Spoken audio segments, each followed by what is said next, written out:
J'allais commencer par le point 7, qui est les revendications de la résistance congolaise. Absolument. Et ça, là, vraiment, je me disais que c'est ça même que le gouvernement devrait avoir. Donc, il y a 5 revendications.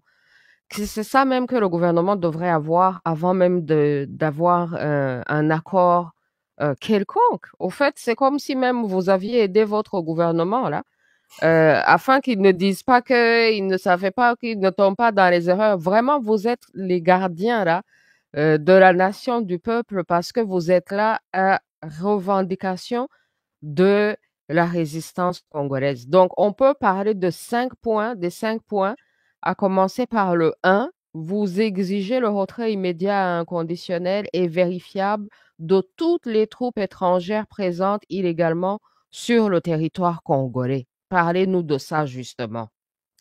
Oui, vous savez, c'est depuis le 10 octobre 1996 que des troupes étrangères entrent et sortent sur ces territoires-là comme bon leur semble.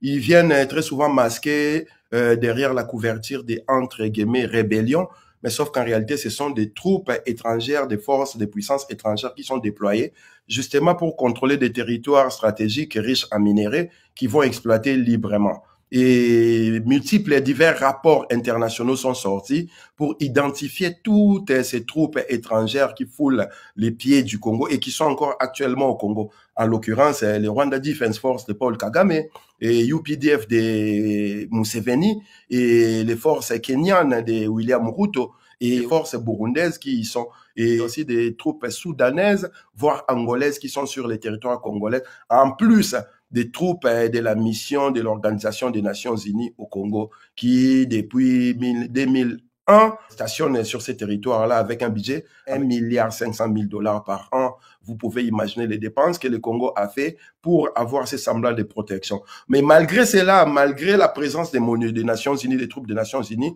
et des rapports internationaux viennent encore nous rappeler que dans ce qui se passe dans ces pays-là, il y a un génocide et certains acteurs politiques internes et externes ont été identifiés à travers les Mapping Reports qui a été publié en 2010, si j'ai bonne mémoire. Et depuis 2006, on parle d'un génocide. Au Congo, on parle des viols sur hommes, femmes, enfants, jeunes et vieux, et en ordre de 48 par heure. Donc, toutes ces troupes étrangères-là qui sont stationnées au Congo, non pas parce qu'ils aiment la terre congolaise, non pas parce qu'ils aiment les populations qui sont sur place, mais parce qu'ils viennent pour voler les richesses de ces territoires-là en tuant, en massacrant, en génocidant les peuples. Et ce sont ces troupes-là qui doivent dégager. Et lorsque nous parlons de ces troupes-là qui doivent dégager sans condition et surtout avec vérification, c'est parce que même au sein de ce qu'ils appellent forces armées rwandaises déployées au Congo, FRDC, les forces congolaises actuelles, il y a certains éléments qui sont issus de ces armées dont je viens d'énumérer, qui sont positionnés dans des postes de haut commandement. Et tous ces gens-là doivent être identifiés et qu'ils rentrent chez eux. Voilà un peu le travail que nous voulons qu'il soit fait au Congo. Et ça, c'était la première revendication, en effet. Les Merci. gens Ils peuvent le consulter parce que je pense que c'est un document qui est public que tout le monde peut consulter. Absolument. Et donc là, les revendications, nous sommes à la page 11 pour ceux qui voudront voir. Et donc le deuxième, justement, par rapport à ce premier revendication numéro 1 dont on vient de parler, quand vous avez vu que le fils de Museveni est allé rencontrer votre président là, et depuis qu'il est revenu, il est en train de poster comme quoi les Wazalendo, il va les tuer, comme quoi, je sais pas quoi. Il a même dit, vous faites pas partie des Batchoués, ici, vous avez un nez plat. Donc, il est toujours dans ses idéologies. Vous connaissez le fils de Museveni, comment il est.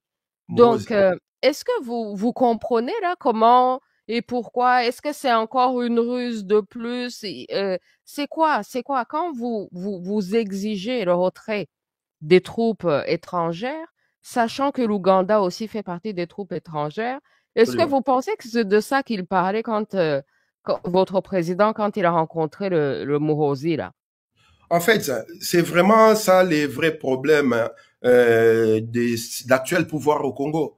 Ces messieurs-là ne passent pas un seul jour sans tacler directement les Congos et les Congolais et surtout parler de manière péjorative de ces pays-là. Donc pour nous, lorsque nous voyons Tshisekedi recevoir ces messieurs-là, c'est ce que je disais tout à l'heure, il est en connivence avec les agresseurs. Ils sont dans les protocoles de l'agression parce que lui, ce n'est pas un président qui a été élu par les Congolais. C'est un président de facto qui est arrivé à la faveur d'un deal et à la faveur d'un coup d'État constitutionnel à travers son élection qui a duré une semaine. Mais tout cela, ces pouvoirs-là, pour les garder, il fallait pour lui avoir l'impérium. Et l'impérium, quand nous parlons de l'impérium, c'est les forces armées, les forces de sécurité, c'est qui font les renseignements sur les territoires. Sauf que les forces qui occupent les territoires de la RDC, j'ai bien cité, c'est le Rwanda Defense Force de Kagame, c'est UPDF et Uganda People Defense Force de Museveni, c'est les forces kenyanes de William Ruto, c'est des forces soudanaises, c'est des forces angolaises. Et tous ces gens-là sont déployés au Congo en ayant mis quelqu'un au pouvoir qui va justifier leur présence et surtout assurer leur étance le plus longtemps possible. Vous trouvez ça normal que ces messieurs-là soient reçus par les présidents, entre guillemets, de la République à démocratiser du Congo, et en rentrant le soir même chez lui, il commence à tweeter sur des forces paramilitaires qui sont aujourd'hui identifiées comme des réservistes, des soi-disant FRDC. Ces forces-là qui sont en train de combattre les agresseurs sur les fronts, ces éléments-là qui se font trouer la peau tous les jours. Et lui, il va indexer directement et parler même jusqu'à dire qu'il faut les éradiquer parce que ce sont des inciviques. Donc pour nous, ça montre la complicité de Tshisekedi avec ceux qui sont en train de tuer à l'Est, ceux qui nous font tous les malheurs que nous connaissons. Maintenant, moi, si vous êtes bien placé pour savoir que c'est une personne qui a des vrais problèmes psychiatriques, autant que son père et son oncle qui se trouvent au Rwanda. Et ce sont des gens qui, malheureusement, des fous comme ça qui ont les pouvoirs, qui dirigent. Et voilà, la folie est étalée en plein jour. Et cette folie-là est justifiée par les sangs qui doivent couler 24 heures sur 24. Et ces sangs-là, c'est les sangs de la population qui ne demande que de vivre en paix, qui ne demande que de vivre en paix, non seulement pour eux-mêmes, mais pour tout le monde dans la région. Et cette paix-là est impossible parce que nous avons des criminels de guerre qui dirigent au Rwanda comme en Ouganda. Et de l'autre côté, ils ont mis l'air pantant, celui qui est très faible, comme Museveni disait déjà à Laurent Désiré Kabila lors d'une réunion en Zambie. Il faut un président faible au Congo pour contrôler le Congo. Et ce président faible-là, c'est bien Tshisekedi qui garde au pouvoir et sans la volonté du peuple congolais. Donc ce sont des déclarations inopportunes, mais qui prouvent rationnellement la complicité de Tshisekedi. Voilà pourquoi nous l'accusons aussi des hautes trahisons dans ces mémoires-là. Merci beaucoup. Mais c'est incroyable parce que le Muhoozi a même dit que ah, Tshisekedi est protégé, on va le protéger. Mais par contre, les Wazalendo sont négatifs, les Voilà, autres forces congolaises sont négatives, il va leur faire la guerre. Et voilà. puis, il ose même nous ressortir les théories des Bachkwezi, mais c'est incroyable. C'est incroyable. Alors, passons à la deuxième revendication de la résistance congolaise, qui est l'annulation de tous les accords signés en violation de la Constitution congolaise et des conventions internationales ratifiées par la RDC. Absolument, parce que, comme je viens de vous dire, nous sommes dans un pays occupé, un pays dont les forces qui occupent les territoires, qui gèrent les pouvoirs, ce ne sont pas des forces patriotiques, ce ne sont pas des forces républicaines qui sont au service du peuple, mais qui sont au service des intérêts étrangers. Donc, tous les accords qui ont été signés, je pense que nous avons précisé depuis 1996 à aujourd'hui, tous ces accords-là doivent être annulés et l'accord ou les accords qui devront être signés, ces accords-là devront être faits par rapport à l'approbation du peuple. Et quand je parle des accords, nous allons commencer par les accords de l'Émirat, jusqu'en arriver au fameux deal RDC-USA Rwanda que Tshisekedi est en train de proposer aujourd'hui. Et lorsque nous rentrons dans l'état d'esprit, dans l'esprit des écrits de l'accord de l'Émirat, nous nous rendons compte que même cette proposition qu'ils veulent paraffer dans quelques jours reste dans la logique de l'occupation, de la soumission, de l'exploitation et de l'assujettissement du Congo. Et pire encore, cet accord-là qu'il veut signer aujourd'hui, c'est un accord qui va engager notre progéniture. Et vous n'êtes pas sans le savoir que tout ce qu'ils ont reçu comme argent, que ce soit avec les institutions de Bretton Woods ou alors les projets de 100 jours, quel projet, tout cet argent-là n'a servi à rien du tout, à part renflouer les caisses de ces individus qui sont au pouvoir dans des paradis fiscaux, au Qatar, sauf que le peuple continue de mordre la poussière. Voilà pourquoi tous ces accords-là doivent être annulés. Et surtout, ils doivent être annulés parce que ce sont des accords qui n'ont pas reçu l'autorisation du peuple. Tous ces accords-là ont été faits, sont en train d'être faits de manière opaque. Il n'y a pas eu de débat au niveau de l'entre guillemets, ce qu'ils appellent Parlement. Il n'y a pas eu un référendum qui puisse questionner au peuple afin que ces derniers puissent répondre par oui ou par non. Donc, ces genres de situations, c'est des situations qui hypothèquent l'avenir et qui font remuer nos pères des indépendances dans leur tombeau où ils sont et surtout qui voudront que ceux qui sont morts pour ces terres-là ne puissent jamais se reposer en paix pour la simple raison que, soi-disant, leurs descendants sont en train de s'aborder leur sacrifice. Donc, tous ces accords-là, qui sont des accords, des contrats léonins, des accords opaques, qui n'ont jamais servi les Congos et les Congolais, à dehors de servir les individus qui sont signataires, doivent être annulés et sur base d'une organisation démocratique et selon la volonté du peuple, nous pourrions après réfléchir sur des accords dans les jours à venir. Merci beaucoup.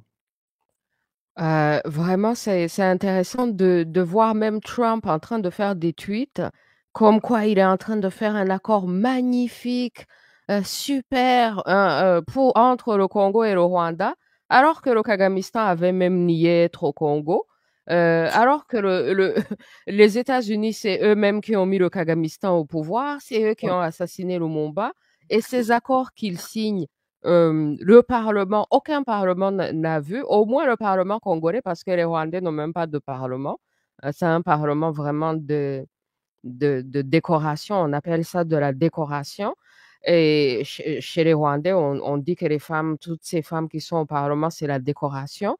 Et donc, mais Trump, c'est cet accord, mais le peuple congolais n'en sait rien. Personne n'a vu, le Parlement n'a rien vu, mais il parle d'un accord magnifique.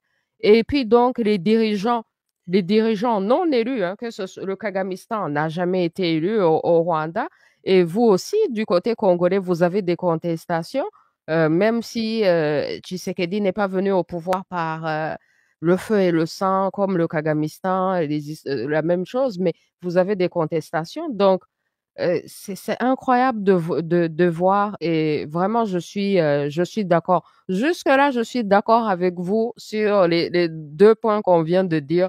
On va voir s'il y a un point que je suis pas d'accord. En tout cas, jusque-là, vraiment, on est d'accord parce que les accords, là, c'est le peuple, c'est le Parlement qui doit les examiner. Et tant et aussi longtemps qu'aucun Parlement n'a vu les accords, comment est-ce que ça peut être utile pour le peuple? Moi, je disais aussi que si c'est bon, ils allaient nous le montrer. Pourquoi ils les cachent si c'est bon pour nous? Absolument. Alors, on passe à la troisième. Troisième donc revendication de la résistance congolaise, ouverture d'un processus de justice transitionnelle et de vérité sur les crimes commis depuis 1996.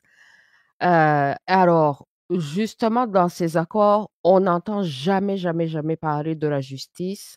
On n'entend jamais parler de la vérité.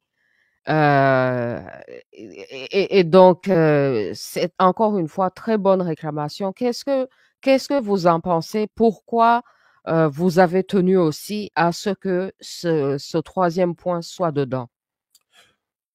Madame Ouachou, vous savez, nous ne pouvons pas construire un pays dans la paix s'il n'y a pas de justice. Nous ne pourrons pas construire un pays où la quiétude sera la raison d'être de la population si nous n'avons pas réglé les contentieux qui veulent que les gens soient en division. Et lorsque nous parlons de tous les crimes, nous avons des crimes imprescriptibles dans ces pays-là. Nous parlons des génocides, un super génocide. Parce que ce n'est pas nous les Congolais qui sommes les premiers qui étions les premiers à dire à haute voix qu'il y a un génocide. Ce sont des organisations internationales qui ont été mandatées par des organisations qui sont reconnues par rapport aux chartes de l'ONU, de l'OIA et tout ça, qui sont venus enquêter. Déjà, lorsque Roberto Garreton accusait les troupes de l'AFDEL d'avoir massacré plus de 200 000 réfugiés Hutus au Congo à l'avancée de l'AFDEL pour conquérir le pouvoir entre octobre 96 et mai 97. C'est des choses qui doivent être réglées parce que nous pensons que si les hauts commissariats des réfugiés répertorient plus de 350 000 réfugiés sur le sol congolais et que lorsque vous arrivez au pouvoir, on va compter les réfugiés, il ne reste que 150 000 ou 100 000. Nous devons bien savoir où sont passés les 250 000 et les 200 000 autres. Voilà. Jusqu'à aujourd'hui, ces 250 000, 200 000 sont aux abonnés absents. Et en allant de là jusqu'à aujourd'hui, des multiples guerres qui ont eu lieu. Après l'AFDEL, nous avons eu les guerres du RCD Rwanda, du MLC Ouganda et multiples mouvements créés par des forces étrangères pour s'aimer le désordre. Après, nous avons eu les CNDP de Laurent Kunda Batoire et Bosco Tanganda. Et ensuite, il y a eu les M23 qui est arrivé jusqu'en 2013 pour se taire et ressuscité en 2021. Donc, tous ces laps de temps-là, entre 1996 et 2025 aujourd'hui, le tissu social du Congo a été déchiré. Et ce tissu social a été déchiré par la force des armes, parce qu'il y a des millions de morts, il y a un génocide. Nous ne pourrons pas voguer tranquillement sur ces terres-là, sachant que nous avons déjà plus de 15 millions de morts qui n'ont pas connu la justice et surtout dont les responsables se baladent, se trimballent comme des empereurs, comme des rois, comme des princes sur ces territoires-là. L'idée est de rebâtir, de refonder la nation Congo. Et pour que cette fondation-là se fasse correctement, nous devons déjà permettre à tous ces 15 millions de morts de pouvoir se reposer en paix. Parce que au moment où nous sommes en train de parler, leurs âmes sont en errance partout sur nos territoires, sur nos terres. Parce que ces âmes-là n'ont pas encore trouvé la lumière. Elles ne pourront trouver la lumière que lorsqu'il y aura la justice. Voilà pourquoi il y a cette justice-là et que la vérité soit dite sur les responsabilités de chacun. Que ce soit les Congolais, que ce soit les Rwandais, que ce soit les Ougandais, que ce soit les Angolais, que ce soit les forces de l'Empire, les États-Unis, l'Angleterre, la France, la Chine ou peu importe quel pays qui a participé à cette tuerie-là. Il faut que cette vérité-là soit dite de manière à permettre une réconciliation et surtout rendre la dignité au peuple congolais qui va rester vivant et permettre aux âmes errantes dans la nation de pouvoir se reposer en paix. Nous ne pouvons pas imaginer un Congo prospère, nous ne pouvons pas imaginer une région des Grands Lacs prospérante alors que nous savons pertinemment qu'il y a nos frères, nos sœurs, nos parents qui sont morts et dont les âmes sont en train d'errer dans la nature. Ça ne nous dépasse pas lorsque nous nous rendons compte que le Congo est transformé en poubelle géante. Lorsqu'il y a des enfants des rues qui prolifèrent par-ci, par-là, il y a des tueries par-ci, par-là. À un moment donné, spirituellement parlant, nous devrions nous poser la question. C'est peut-être les âmes de nos frangins, de nos sœurs, de nos parents qui sont en errance, qui sont en train de crier à haute voix et cela est en train de faire des répercussions physiques sur les paysages de la nation. Donc nous avons compris cette démarche-là et nous voulons qu'il y ait la justice pour déjà permettre à ceux qui sont morts de se reposer en paix et surtout que les responsables puissent payer parce que la justice, que nous le voulions ou pas, reste rancunière. Celui qui a tué doit payer par rapport au crime qu'il a effectué, même s'il y a réconciliation, même s'il y a pardon. C'est un peu ça l'idée, Madame Ouacho. Merci beaucoup. Absolument, absolument. Sur ça aussi, on est d'accord parce que justement, c'est ça la MAAT. La fondation, c'est la justice, c'est la vérité et on ne va pas bâtir quoi que ce soit sans que ce soit ça, la fondation. Et alors, le numéro 4 que les gens peuvent voir, c'est la mise en place, donc ça c'est le numéro 4, revendication de la résistance congolaise. Le numéro 4, mise en place d'une gouvernance souveraine, transparente et démocratique des ressources naturelles par et pour le peuple congolais.